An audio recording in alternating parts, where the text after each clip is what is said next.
Hello আমার প্রাণপ্রিয় বন্ধুরা, কেমন আছো সকলে? আশা করছি সকলেই ভালো আছো, সকলেই সুস্থ আছো।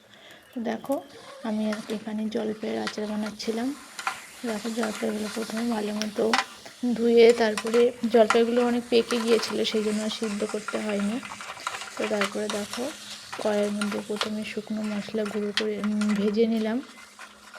জিরে, ধনে, তারপরে শুকনো লঙ্কা ভেজে নামিয়ে তারপরে তার মধ্যে ক্রান্তি তেল দিয়ে তার মধ্যে ফোড়ন দিয়ে তারপরে ভেঙে ভেঙে রাখা জলপাইগুলো দিয়ে দিলাম, দিয়ে নাড়াচাড়া করে লবণ হলুদ দিয়ে তারপরে দেখো গুড়টা দিয়ে ভালো মতো এটাকে মিশিয়ে নিচ্ছি।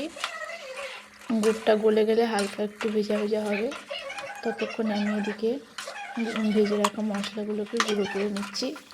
তো বন্ধুরা, আমি তো ফার্স্ট টাইম এরকম ভিডিও বানাচ্ছি, আর আমি ক্যামেরা অত ভালো ধরতে পারি না, ভিডিও অত ভালো এডিটিং করতে পারি না। আর জানো তো, কালকে ভিডিও যখন করছিলাম তখন লাইট চলে গেছিলো, কারেন্ট ছিল না, তো তার জন্য ফ্ল্যাশ অন করে তারপরে আমি ভিডিও করছিলাম। তো সেই জন্য ভালো হচ্ছিলো না, অতটা আমার মনেও ছিল না কোথায় কোথায় আমার করতে হবে, ক্যামেরাটাকে পাস করতে হবে। তো তারপর দেখো, যে আমার গুড়টা গলে গিয়ে এটা দেখো এরকম হয়েছে। তারপরে এই যে ভেজে রাখা গুঁড়ো মশলাগুলো উপর দিয়ে ভালো মতো ছিটিয়ে নিচ্ছি। তো বন্ধুরা, প্রথমবার এরকম ভিডিও দিচ্ছি আমি, ভুল ত্রুটি হলে ক্ষমা করো। আর কেমন হয়েছে অবশ্যই কিন্তু জানিও।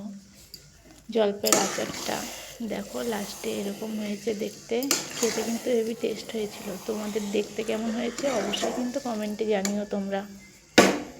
আমি আবারও বলছি, ফার্স্ট টাইম আমি এরকম ভিডিও দিচ্ছি, ভালো মতো এডিটও করতে পারি না, ভালো মতো ক্যামেরাও ধরতে পারি না, ভুল ত্রুটি মার্জনীয়, একটু তোমরা ক্ষমা সুন্দর দৃষ্টিতে দেখবে। তো চলো বন্ধুরা, দেখতে কেমন হয়েছে বলো তো? আমার তো জিভে জল চলে আসছে, ভয় জবরদস্ত। তো চলো, তোমরা কিন্তু অবশ্যই একটু এই ছোট্ট বোনটার পাশে থেকো।